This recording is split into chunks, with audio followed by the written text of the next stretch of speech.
Hello everyone, in this video I will be showing you how to make metallic letters in Canva, as you can see right here.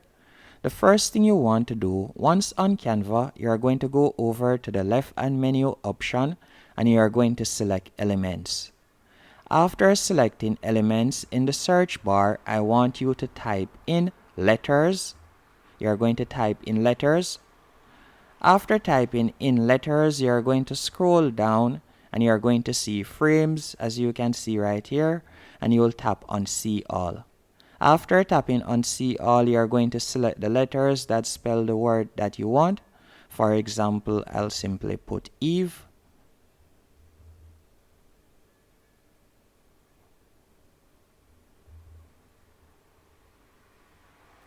As you can see right there, after you have done that, the next thing that I want you to do, in the search bar, you are going to simply tap on the search bar again in the left hand column, and from here I want you to type in metallic.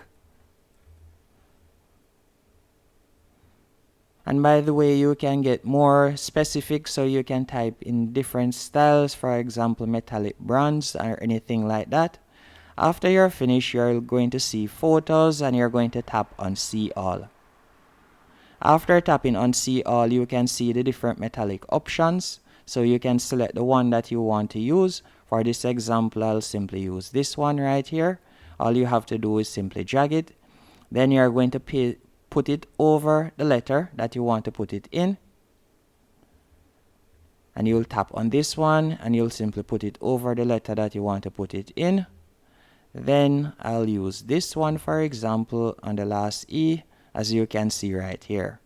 The next thing that I want you to do, once you're finished doing that, you're going to tap on each letter and you're going to select edit image in the top right hand corner, right in the top left hand corner, better yet, right here.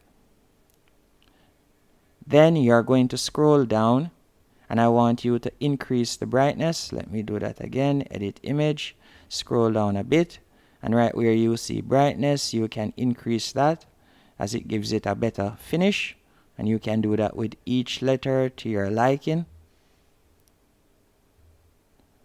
And that's it. Hope you found this video helpful and informative. If you did, be sure to hit the like button and subscribe.